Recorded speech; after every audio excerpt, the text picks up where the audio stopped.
Kindly unmute, Congressman Marcoleta.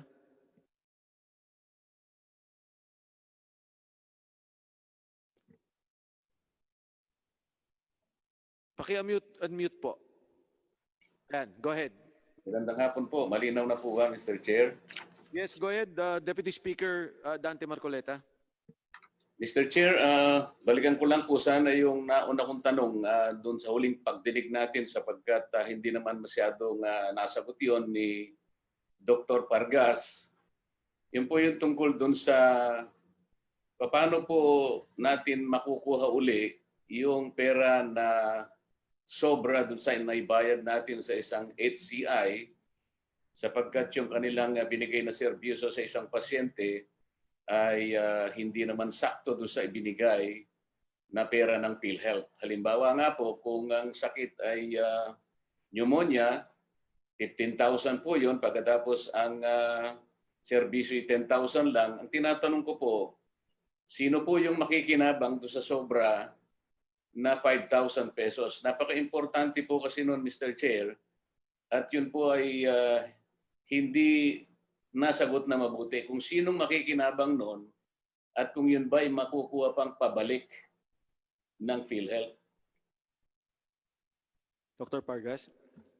Mr. Chair, ang makikinabang po nito ay ang ospital upang again tumugon po doon sa mga pangangailangan upang lalo pa pong mapag-ibayo yung paggamot ng ating mga pasyente. Kaya ito po yung disenyo ng ating provider payment mechanism na kung saan, yun nga po na kung merong pagkukulang or kung may labis, dapat po yung labis ay makakatulong doon sa pagkukulang na ibinabayad po natin.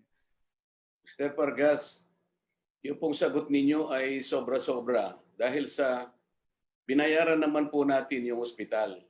Wala po siyang maisisisi sa PhilHeath sapagkat yung serbisyong kanyang ginawa sa pasyente ay binayaran ninyo. Hindi kailanman tungkulin ng PhilHeath na yung sobra na yon ay gagamitin pa rin niya para sa kanyang sariling kapakanan. Hindi natin naman alam kung paano niya gagamitin yon para sa kapakinabangan ng ibang pasyente. Sa mga tweet, gumawa po kayo ng assumption na hindi kaugnay ng inyong tungkulin. Ang tungkulin po ninyo ay alagaan po ninyo ang pera na ipinagkatiwala sa inyo ng ating mga mamamayan, particular na po yung mga miyembro ng PhilHeath. Hindi kailanman ay aayunan ninyo ang benepisyo para sa ospital. Sa mga tweet, Mr. Chair, ang sinasabi nila rito, ibinigay na lang nila na basta ganun sa ospital yung sobra na bayad sa PhilHeath. Mr. Pargas o Dr. Pargas, kung yung PhilHeath po ay isang private business na kayo po ang may-ari, at ang sistema po ng ACR o yung all case rate ay inyong nabili mula dun sa negosyong nauna na kayo na po ang bagong nagmamanage at nagme-may-ari, hindi po ba nyo papalitan ang sistema niyan? Mr. Chair, sa ngayon po, yan po talaga ang ating direksyon, ang pagpapalit po sa panibagong pamaraan ng pagbabayad sa ating mga facilities at yan po ang ating pinag-aaralan sa ngayon. Pinag-aaralan pa lang ninyo, Dr. Pargas? Hindi ba yan ay nagsimula kayo 2012? Yes, Mr. Chair. Dr. Pargas, nagsimulang implement ninyo yung ACR o yung all case rate 2012 pa. Ang tinatanong ko sa iyo, yung naibayad nyo ng sobra-sobra sa napakaraming na mga hospital, ngayon lamang natin nakikita sapagkat sa kanyang kabuuan ay hindi na katanggap-tanggap sapagkat parang nakita namin napakalaking kontrobersya ang ginawa ninyo. Hindi pala ninyo nasisinop ang pera na ipinagkatiwala sa inyo ng mga miyembro ng PhilHeath. At ngayon sasabihin ninyo sa amin, ngayon pa lang ninyo pag-aaralan, wala kayong karapatan na mag-manage kayo ng isang pondong katulad ng PhilHealth kung ganyan ang pangangatwiran na sinasabi ninyo sa amin.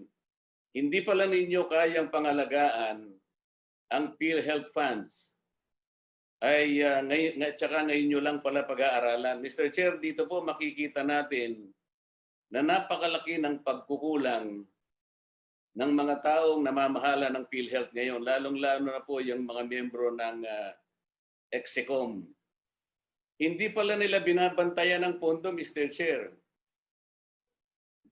Dr. Pargas, ikaw ba'y nakasakay ka na ng tren? Yes, Pargas. Mr. Chair.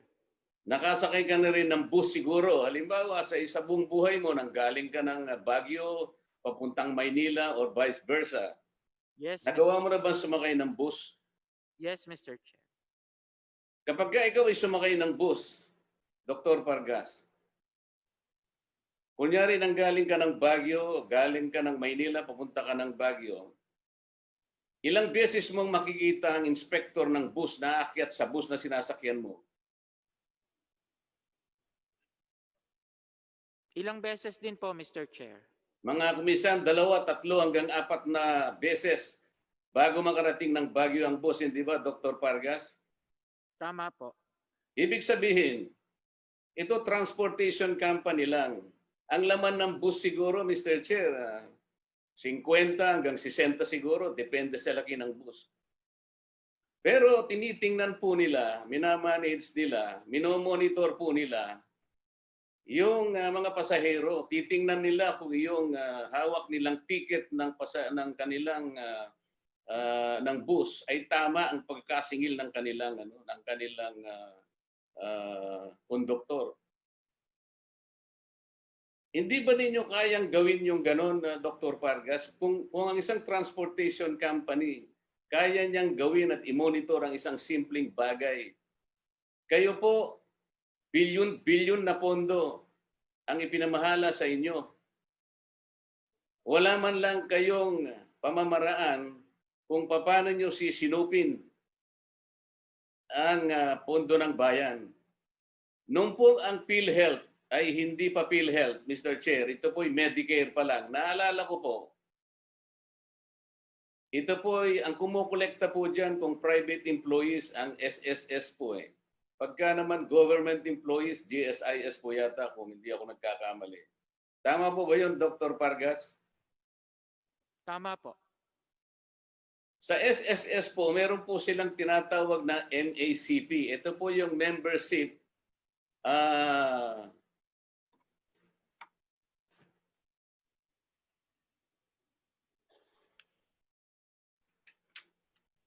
Membership Assistance Counter Personnel. Tama po ba yun? Maaari po, hindi po ako pamilyar doon sa naging operasyon. Opo, yun po ay tinatawag na MACP, Membership Assistance Counter Personnel. Ang ibig sabihin po noon, meron silang visiting team. Pinupuntahan ang mga ospital, tinitingnan po yung mga patients at binabalidate po nila yung mga sakit at kung sila ay nandun sa admission record, sa loob ng isang araw, nakikita po nila, namomonitor nila kung tama po yung kalagayan ng may sakit sapagkat pag magke-claim po yung ospital, alam na alam nila kung tama po yung claim. Kaya po, bawas na bawas kung hindi man wala yung mga fraudulent claims na hindi kagaya ng panahon ninyo, sapagkat wala pala kayong mga mechanism, Dr. Pargas. Ngayon nyo lang pag-aaralan at titingnan mabuti kung papalitan ninyo o hindi. Ano sa palagay po ninyo ang inyong pananagutan sa loob ng 8 taon na inyong isinulong at inaguyod yung ACR at pagkatapos, ayan nga, sabi nga po nila, kaya pala nagka-hetot-hetot ang pondo ng PhilHealth nang dahil sa kagagawan ninyo. Napakalakas naman po ng loob ninyo na ngayon nyo lang sasabihin, ngayon nyo lang pag-aaralan. Nakalulungkot po ang mga pagsagot po ninyo, Dr. Pargas. Kung tanungin ko po kaya kayo ngayon, sino kaya makakasagot? Dahil po ako ay, alam ko po noong 2004, nung ako po ay maging kasapi ng Kongreso, nagsimula na po akong magbayad ng PhilHealth. O baka mas maaga pa po ron. Kung gusto ko pong malaman ilan ang naibayad ko na sa PhilHealth ngayon, masasagot po ba ninyo ako, Dr. Pargas, o kung sino man ang kasama nyo ngayon dyan? Since 2004 to date. Who's Dr. Vargas? Yes. We have our membership pero pwede po nating ma-check sa data natin. Pwede bang malaman ko ngayon kung magkano na ang naibayad ko magmula na ako ay naging congressman, Dr. Pargas? Meron po ba tayong yung pong tumatayo sa membership? Nandito po ba?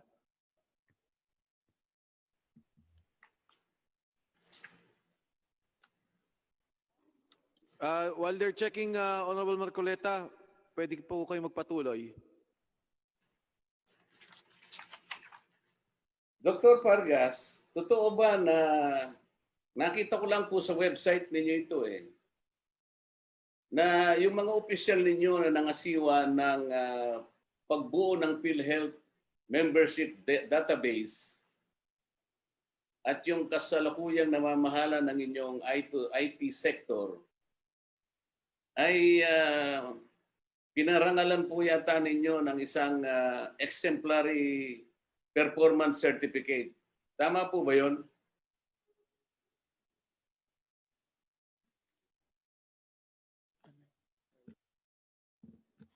Mr. Chair, maaari ko po bang i-direct yung inyong katanungan sa aming management services sector? Sila po ang nakakaalam ng pagbibigay ng mga pagkilala sa ginagawa ng ating mga empleyado. Bakit kayo po hindi nyo nalalaman yun? Sila lang ang dapat makaalam nun? Meron po kaming tinatawag na praise. Yun po yung pagkilala sa mga na kontribusyon or nagagawa ng aming mga empleyado. Kaya nga po paiwas kayong palagi. Nasa website po ninyo, kino-confirm ko lang, yung pong gumawa ng inyong membership database ng PhilHealth at saka yung kasalukuyang namamahala ng inyong IT sector, lumilitaw po dito sa website ninyo na binigyan po nyo ng parangal for exemplary performance. Tinatanong ko lang po kung pwede nyong i-confirm. Meron po siyang award na binigay ang korporasyon.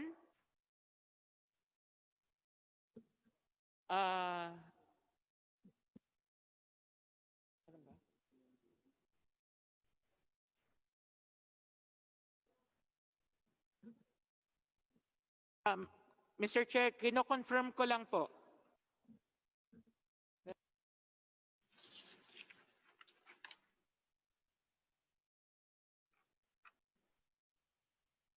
Mr. Chair?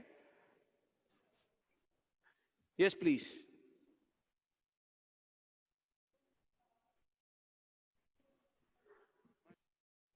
Please turn on your mic. Okay. Ma'am, Okay. pagpakilala po kayo. Please Opo. state your name and position. Ako po si Shirley Domingo, Dr. Shirley Domingo, Vice President ng Corporate Affairs Group. Tinignan po natin yung website ngayon. It's the Presidential Lingkod Bayan Awardee, si SVP Jovi Aragona. So confirm po na may ganun po. Sa makatwid, siya po ay isang awardee. Mr. Chair, ano po ang naging batayan ng pagbigay sa kanya ng award?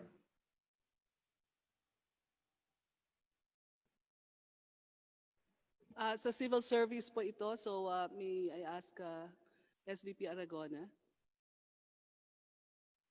SVP Argon is recognized. Yung sa civil service kasi merong mga application. So sila yung nag-a-assess sa civil service. So nag-pass lang ng mga applications and then the civil service actually, sila yung nag-select. Mr. Chair, kaya ko po tinanong yun, nakapagtataka kasi sapagkat doon sa mga naunang pagdinig natin, inamin ni President Morales na ang isa sa pinakaugat kung bakit nangyayari ang napakalaking anomalya na yan dahil nga fragmented ang kanilang database. Kaya nga po kailangan nga raw nila na talagang i-improve nila yung kanilang information technology department. So kung ito po talaga ang pinakaugat ng problema kaya hindi masawata ang mga anomalya na yan, bakit sila pa yung nabigyan ng award, Mr. Chair? Hindi ba parang inconsistent naman ito?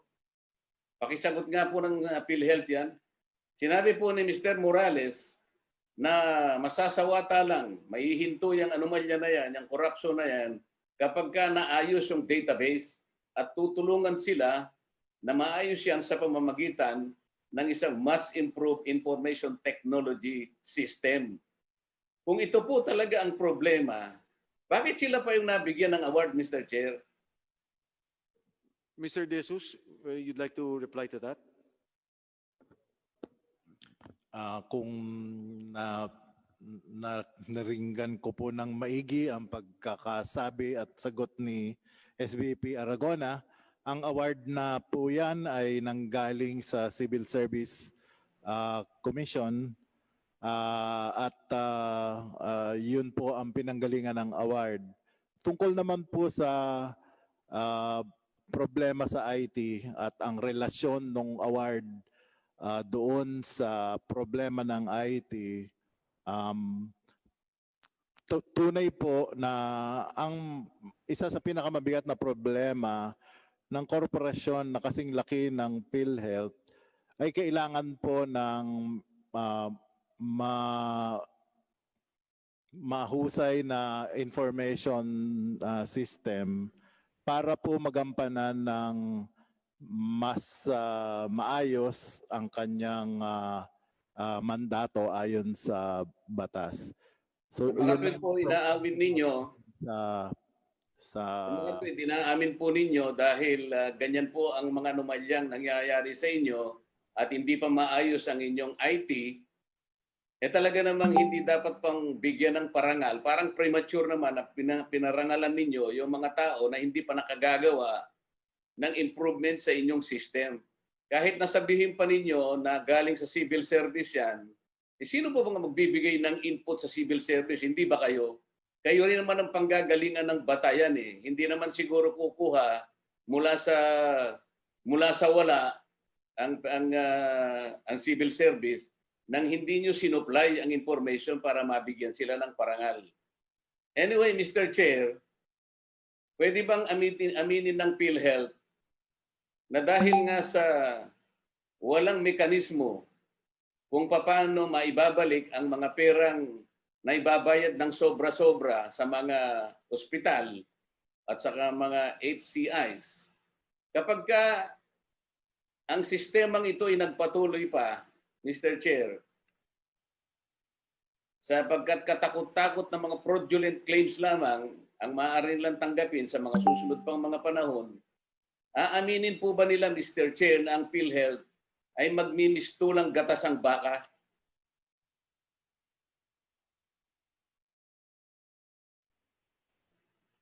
Anyone from PhilHeath may reply?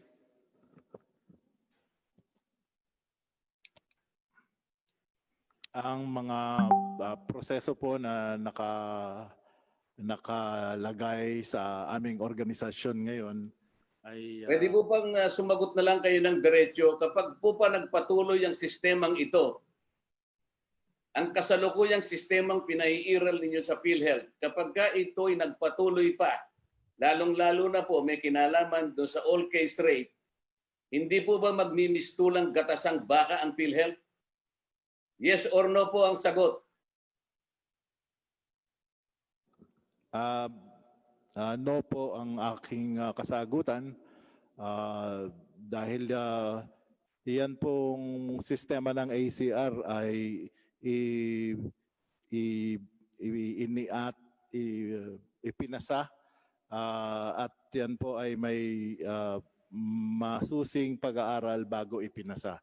Ano po bang pangalan ninyo? Ano po pangalan ninyo? Pamamaraan ng pagbabayad.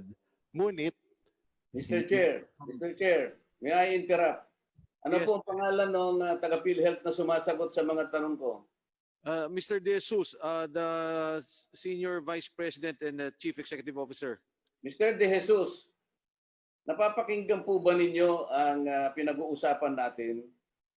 Kanina po hindi ma-justify ni Dr. Pargas kung paano natin malilikom uli pabalik sa PhilHealth yung sobra-sobrang naibabayad ninyo doon sa mga serbisyong naibigay ng ospital sa pasyente na sobra-sobra naman doon sa binayad ninyong serbisyo. Kanina inamin po ni Dr. Pargas na aralin nila kung paano po ito ay masusolusyonan, makokorek, sapagkat mali nga po. Napakarami pong fraudulent claims ang nangyayari rito sapagkat magmula sa isang sakit, nag-graduate sa isang sakit, at hindi naman ninyo namomonitor dahil wala naman kayong konduktor na kumbaga sa isang bus, wala kayong taga-analyze, wala kayong inspector, kaya palaging ganito ang nangyayari. Ang tinatanong ko po sa inyo, kung itutuloy po ninyo ang sistema na yan, pero wala kayong mekanismo para alagaan naman ang pondo ng gobyerno, hindi po ba magmimistulang gatasang baka ang PhilHealth? Yun lamang po ang tanong eh. Sagutin po ninyo ng oo, hindi. Nasagot po ninyo ay no. Paano mo masasagot na no, Dr. Biloso? Biloso ba, Mr. Chair? Yes, Deputy De Jesus Speaker. po. Mr. De Jesus, Yes, Deputy Speaker. masasagot mo ba? Stand corrected, Executive Vice President De Jesus and our Chief Executive Officer, Operating Officer. Sa konsensya mo ba, Mr. De Jesus, masasagot mo na yan ay hindi magiging gatasang baka kapag ka pinagpatuloy ninyo ang sistema na yan ng ACR sa ngayon? Kung sigurado po kaming magiging gatasan, yan po ay ipapatigil namin. Yun po ay walang alintana namin gagawin. Ang pinapaliwanag ko lamang po ay sa ngayong panahon na ito, yan po ang aming patakaran ng pagbabayad. Pero ang Sir binabanggit Jesus. din po ni Dr. Sir Jesus. Pargas, Alam ko po yun ang patakaran ninyo. Pero bakit pinipilit po ninyo na ipagpatuloy samantalang inaamin ninyo na magiging gatasang baka na lang ang PhilHealth?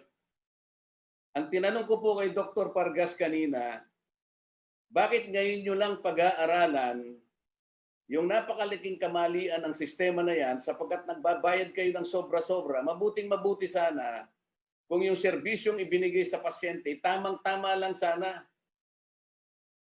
doon sa panggagamot na ginawa ng ospital. Hindi po eh. Pangkaraniwan, napakarami po ng sobra na nawawala. Ngayon, ang sabi ni Dr. Pargas, ibinibigay na lamang na benepisyo ng ospital. Mali po yun, Mr. De Jesus. Hindi mo ba nakikita yung malaking kamalian? Bakit mo bibigyan ng sobra-sobra ang ospital na hindi naman na sobra doon sa ginawa niyang paggagamot, doon sa pasyenteng binayaran mo? Yan ba ay tamang pangangalaga ng pondo? Hindi po. At yan ay inamin na ni Dr. Pargas. Ito yung ulit-ulit naming tinatanong sa inyo. Sabi ni Dr. Pargas, aaralin po ninyo ngayon. So ang tanong, sa matagal na panahon, nagsimula kayo noong 2012, ngayon nyo lang naisipan na aralin. Malaki po ang pagkukulang ninyo sa ating pamahalaan o sa ating mga kababayan, lalong-lalo na po yung mga miyembro, sapagkat hindi nyo inalagaan ang pondo. Ito po ang susunod na tanong. Yung Integrity Committee po ng PhilHealth, Mr. Chair. Pwede ba naming malaman mula sa inyo kung ilang ospital na ang napanagot ninyo o nakasuhan dahil sa mga fraudulent claims?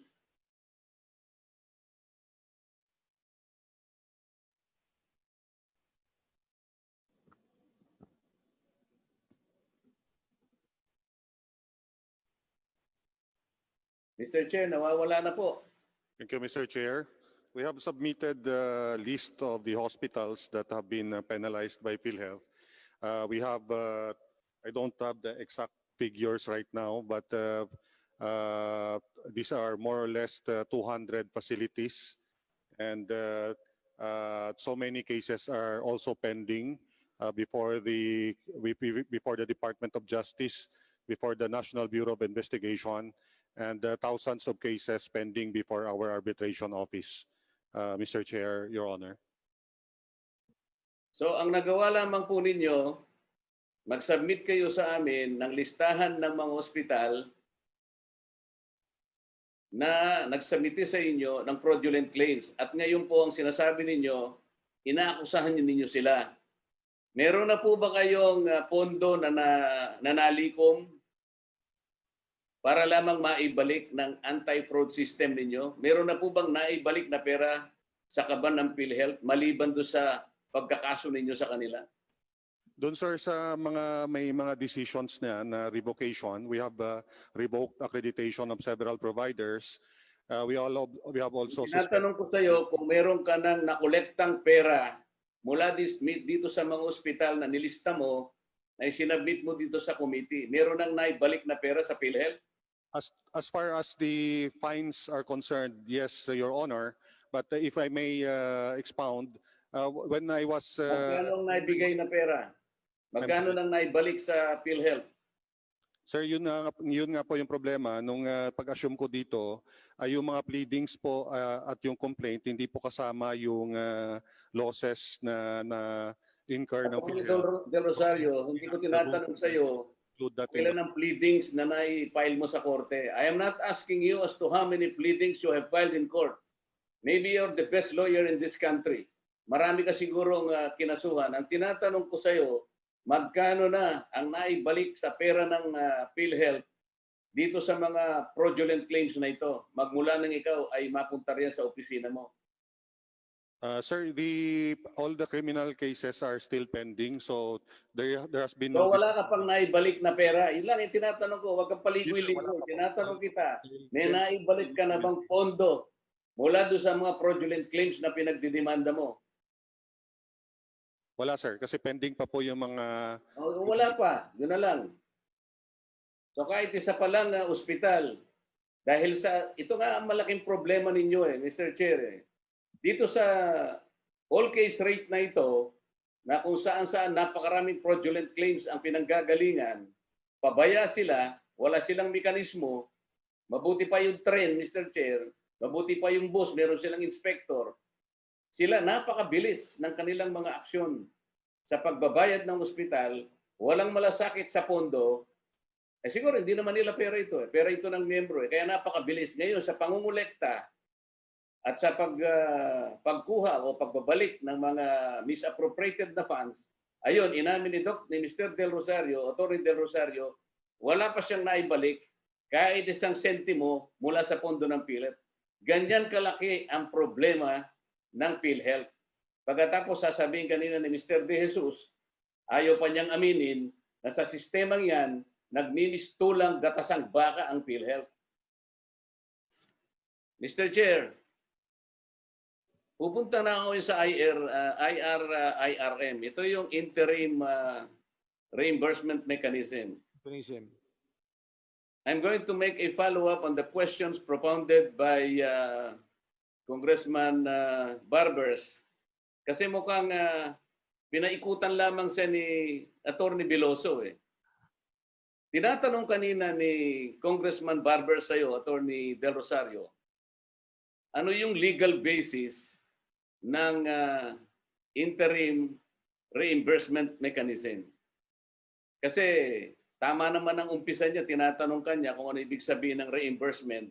Parang pinalitan mo yung definition ng reimbursement, ginawa mong cash advance.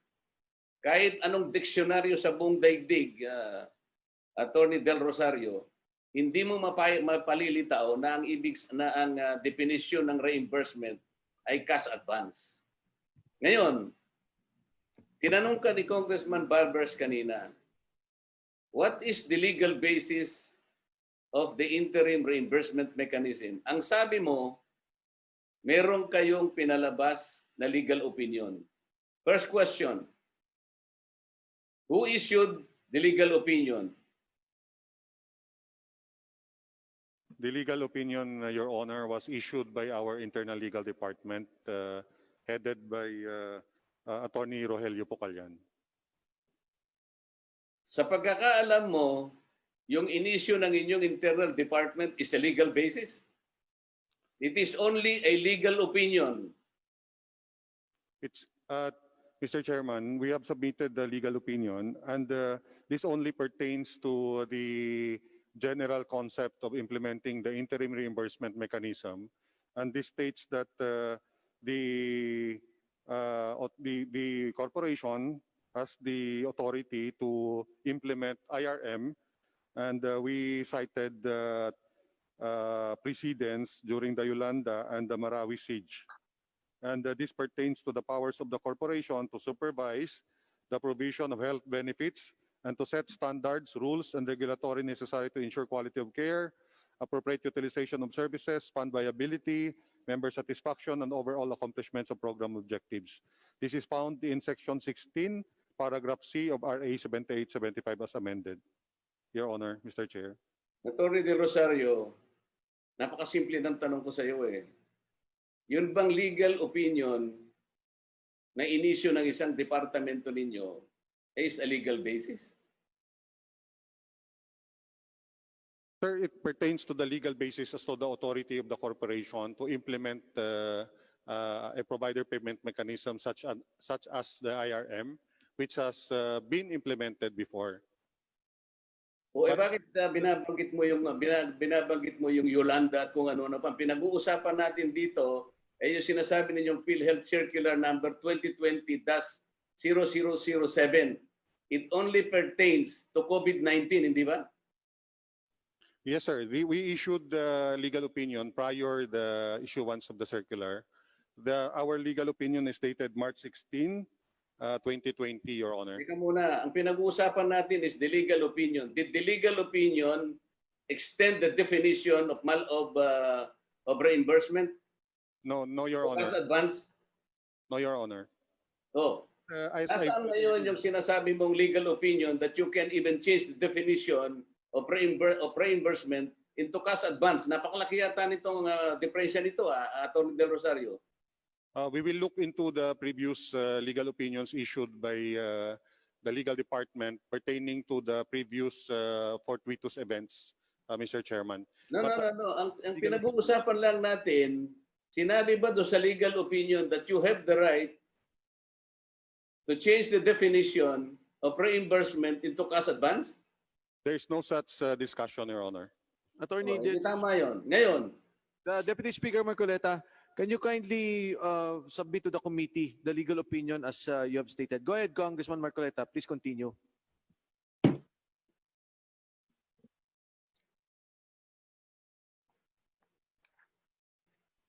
Atty. Del Rosario,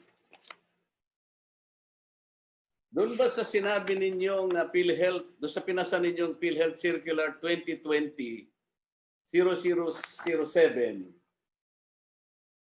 ay kasama ba yung pagbibigay nyo ng cash advance na 100 million sa Philippine National Red Cross? No, Your Honor. Hindi ba totoo na kayo ay nakapagbigay ng 100 million sa Philippine National Red Cross as mobilization fund? That is covered, Mr. Chairman, by a different issuance, Your Honor. What do you mean different issuance? The PhilHealth has entered into a memorandum of agreement with the Philippine Red Cross pertaining to that, Mr. Chair. So it's not included in the circular for COVID pertaining to the IRM. Ang sinasabi mo, Atty. Del Rosario, hindi IRM ito? That is not contemplated under the IRM, although they have similar features. But the IRM is based on the computation of the IRM is based on historical claims, amount of claims of a certain provider. But in case of the Philippine Red Cross, since this is the first time that we engage them for such services. So there is no historical claims to speak of. So that's why it was covered by a different issuance, Mr. Chair, Your Honor. So, ikaw na rin ang nagsabi that that's a different story.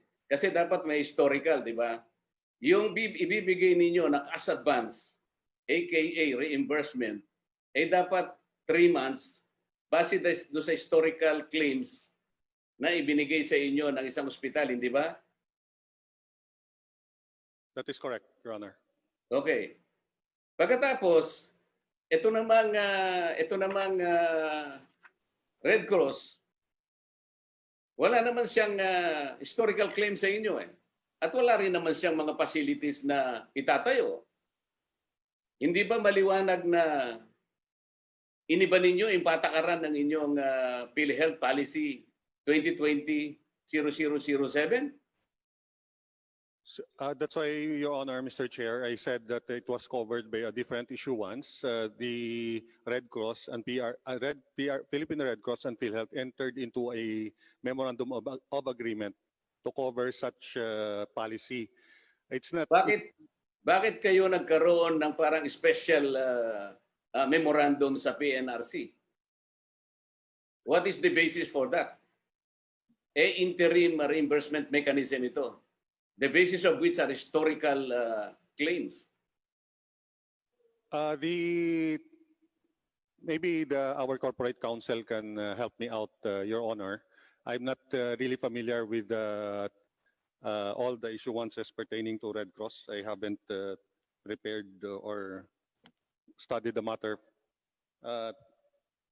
If it's okay with the chairman. Yes, please. Good afternoon, Mr. Chairman. Good afternoon, Honorable Marcolita. Kindly state your name and position, please. I'm Attorney Robert Labe from the Corporate Legal Counsel. Yeah, it is correct that the PNRC, MOA, and PhilHeath is a different matter, and it's not covered by the PhilHeath Circular number 2020-007, Mr. Chairman. Why so? Because at that point, Mr. Chairman, there was already a issuance with regard to the bayanihan and among others that there's a need that there will be a targeted testing for our frontliners. And because of that, with the guidelines of DOH, PhilHeath will be the one to cater as regards to the payment, Mr. Chairman. So, but what is the basis of 100 million? Why not 30 million? Why not 20 million? Why not 50? Why 100 million? the basis of that, Mr. Chairman, as I can recall during the executive meeting, was that the targeted populations is in NCR.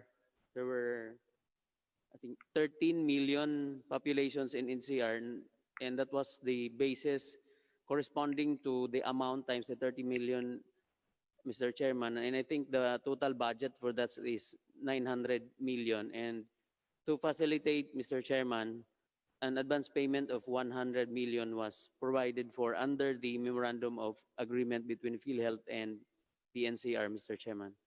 But, Mr. Chair, did PhilHeath know that the 100 million mobilization fund is even against the charter of the Philippine National Red Cross? Kasi ang Red Cross, hindi sa tatanggap lamang siya ng recovery sa mga cost na nagawa niya doon sa service rendered by PNRC. Wala pa naman siyang nare-render na na service So, it is not only violation of your own circular, but it is also indirect violation of the PNRC charter. Kasi sila recovery lang ng cost rendered.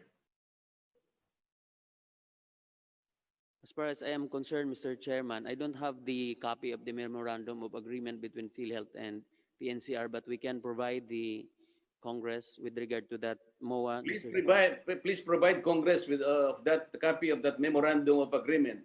Okay. Thank you. Kung talagang meron silang mobilization fund na 100 million, Bakit nung mag-testing ang PNRC o ang Red Cross, bakit pinagbabayad pa yung mga kababayan nating tinetesting? Hindi ba maliwanag naman na bayad na yon?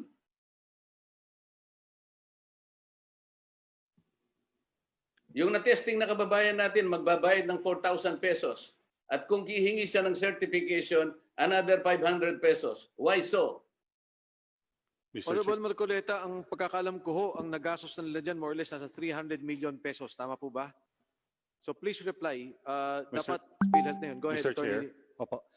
To address the question of the Honorable Congressman, the PhilHealth will only pay for those tests that falls under the DOH protocol with those people that are covered under the expanded targeted testing.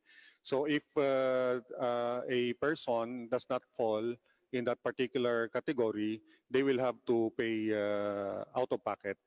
And the coverage of the PRC during the initial stages of the implementation of the MOA was for the OFWs.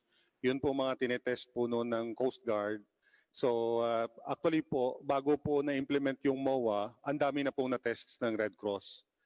So yun po yung, at yung isang basis po doon sa natatandaan ko po sa mga discussion is the Bayanihan Law. And there was a letter coming from the Executive Secretary parang enjoining PhilHealth to cooperate and to enter into an agreement with the Philippine Red Cross as far as the expanded testing is concerned. Mr. Chair. Attorney Del Rosario, kayo naman ay nag-advance ng pera sa Red Cross eh. Hindi nyo man lang naisip na kapag ka itetesting na yung mga kababayan natin, ay ilibre mo na lamang sila sapagkat sila man ay nag-benefit naman ng inyong mobilization fund. Bakit hindi nyo isinama naman yon doon sa inyong memorandum of agreement? Kailangan pang magbayad ang sino mang magpapatest sa kanila, samantalang kayo naman ay nagbigay naman ng pondo sa kanila. Bakit hindi naman nyo isinama yung ganon?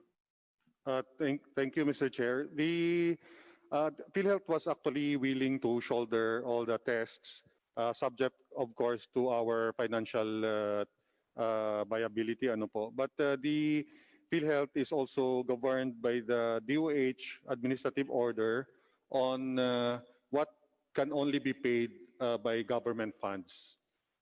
Deputy Speaker Marcoleta, if you don't mind, baka pwede hong pumasok na tayo sa Execom. I will allow you, once we resume, to continue with your interpellation. What is that, Mr. Chair? If we can go now into to suspend the hearing, mag-suspend na po muna tayo. Pumunta na po tayo sa Execom at mula po doon pag-resume, ituloy niyo po yung inyong mga katanungan. Konti na lamang po ito, Mr. Chair. Kasi hindi ako makapaniwala sa mga sagot sa akin ni Atty. Del Rosario. Kanina pa ako nagtataka kung bakit paikot-ikot at may halong pagsisinungaling na po ito eh. Unang-una, ang sabi po niya kanina, isa lamang ang kanyang departamento na kanyang pinamumuluhan. Samantalang ang pagkakaalam ko po, 4 na departamento po ang kanyang nasasakupan. Unang-una, Internal Legal Department, Prosecution Department, Fact-Finding, Investigation and Enforcement Department, at saka yung Protest and Appeals Review Department. Under oath po si Atty. Del Rosario, Mr. Chair. Pero kanina, dahil gusto niyang iwasan ng mga tanong, ang sabi niya, isa lamang ang kanyang departamentong pinangunguluhan. Bakit hindi po kayo magsalita ng tapat, Atty. Del Rosario, at kinakailangan pa ninyong magsinungaling? Congressman Marcoleta, kasi kailangan din pong i-clear tong plenary just for the open and closing of session. So I will temporarily suspend and call you for the continuation of your interpellation, Deputy Speaker Marcoleta. Okay, on that condition. Mr. Chair. Thank you. Yes. Anyway, we'll go executive session. Kasama mo pa rin kaming lahat. Sir, Attorney Del Rosario. I just want to clarify. Attorney Del Rosario, you will still be with us in executive session. Thank you. So with that, session suspended until 3 o'clock. We will resume once we have opened and closed the session this afternoon. Session suspended. 3:05. Session suspended.